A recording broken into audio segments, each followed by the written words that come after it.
ठीक है यार, मैं 10 मिनट तक पहुंचाता हूँ।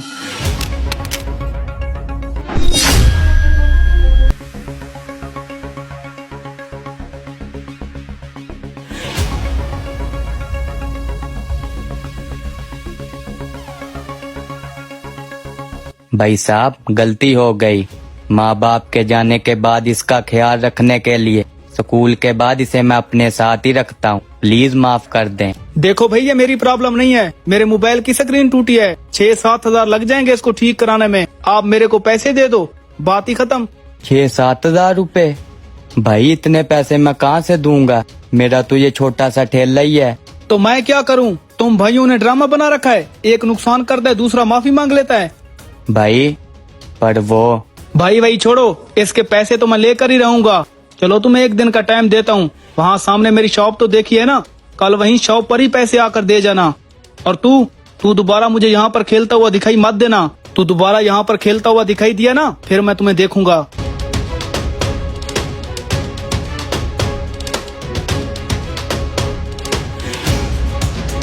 देख लो कजन, अगर कुछ हो सकता है तो। अरे 2 महीने से मेरे अपने हालात सही नहीं है, मैं कहाँ से दूं आपको पैसे? आप कहीं और से जाके पता कर लें।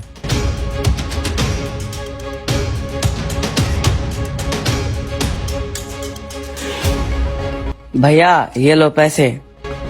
भाई आपके पास ये पैसे कहाँ से आए?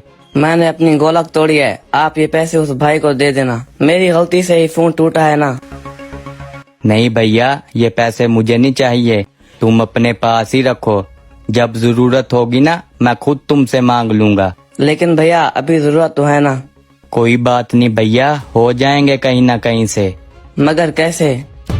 सुनाओ यार, आपका काम कैसा चल रहा है? जबरदस्त चल रहा है यार। चलो वहाँ सामने बर्गर वाली दुकान है, तुम्हें बर्गर खिलाता हूँ।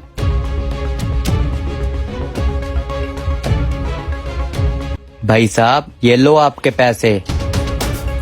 हो गए पैसे? हाँ बस हो ही गए। कहाँ से लिए? कर्जा देने वालों की कमी नहीं है इस दुनिया में। कमी तो नहीं है कर्जा देने वालों की, पर फ्री में कौन देता है? जो भी देता है ना, ऊपर पैसे लगाता है। हाँ, गिरवी रखे हैं माँ के कुछ गहने। मतलब तुम लोगों ने माँ की आखिरी निशानी भी खो दी? छीन गई भाई, धीरे धीरे सब छीन जाता है। ये लो भाई आपके पैसे। भाई ये पैसे अब मुझे नहीं चाहिए। पर क्यों भाई? इन पैसों की वजह से तो तुम मेरे ऊपर इतना गुस्सा हुए थे। हाँ गुस्सा तो हुआ था, पर जब बाद में मैं मोबाइल वाली शॉप पर गया ना, तो उसने देखकर बताया उसकी स्क्रीन पर जो कुछ नजर नहीं आ रहा था ना, वो स्क्रीन टूटने की वजह नहीं थी, बल्कि एक छोटी सी स्टेप होती है, वो हिली हुई थी, जो उसने फ्री में सही से लगा दी। अब जब मेरा मोबाइल फ्री में सही हो गया, तो ये मैं पैसे क्यों लूं? ये पैसे तुम अपने पास रखो। और पता नहीं गुस्से में मैं क्या क्या बोल गया। मुझे बाद में एहसास हुआ कि मुझे ऐसा नहीं करना चाहिए था। उसके लिए मैं आपसे माफी मांगता हूँ। कोई बात नहीं भाई, बहुत शुक्रिया। और भाई एक काम करो, अभी तो आपके पास पैसे आ ही गए हैं ना, इन पैसों से कोई दुकान खोल लो और दुकान पर बैठ जाओ। इस तरह ना आपको सरकारी तजावुजात हटाने वाले भी तंग नहीं करेंगे। हाँ भाई, कुछ सोचता हूँ इस बारे में। ठीक है। क्या बात है यार, आपके मोबाइल की स्टिप तो नहीं हिली हुई थी, उसकी तो स्क्रीन ही टूटी हुई थी। हाँ यार, उस मोबाइल की स्क्रीन तो मैं खुद ही ठीक करवाऊंगा। उस भाई साहब को तो मैंने ऐसे ही झूठ बोल दिया। क्यों?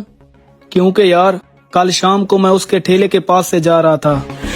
क्या करूं भाई, मैं तो बहुत परेशान हूँ। सरकार एक दिन भी यहाँ ठेला लगाने नहीं दे रही, रोजाना सामान उठा कर ले जाते हैं। भैया आप पीछे देख लो ना कोई दुकान। हाँ दुकान तो देख लूं भाई, पर इतने पैसे कहाँ से लाऊं? देखो यार कहीं से कर लो, सरकार यहाँ ज्यादा तो नहीं रुकने देगी। भाई अब मेरी समझ में नहीं आ रहा, सरकार यहाँ रुकने नहीं देगी और मेरे पास दुकान लेने के लिए एडवांस पैसे नहीं है। अगर ये ठेला मेरे हाथ से चला गया ना, फिर पता नहीं क्या होगा। तब मेरे को समझ में आया यार, पता नहीं गुस्से में मैंने उसे क्या क्या बोल दिया। उससे पैसे मांग लिए, हालांकि उसकी हालत ही नहीं है पैसे देने की। फिर मैंने सोचा उसकी मदद कैसे की जाए। जब वो यहाँ पर पैसे देने आया है ना, पीछे से मैंने अपने बंदे को भेज दिया है।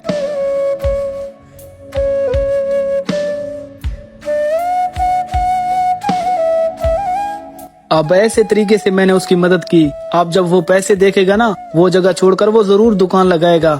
इस तरह उसकी परेशानी खत्म हो जाएगी। वो कहते हैं ना, दाएं हाथ से मदद करो तो बाएं हाथ को पता नहीं लगना चाहिए। हाँ बिल्कुल यार। दोस्तों, अगर किसी गरीब के हाथों से आपका कुछ नुकसान हो जाता है तो उसे माफ कर दिया करें। आपको नहीं पता आपका थोड़ा सा नुकसान भरने के लिए उसे कितनी मुश्किलें भुगतनी पड़ सकती हैं।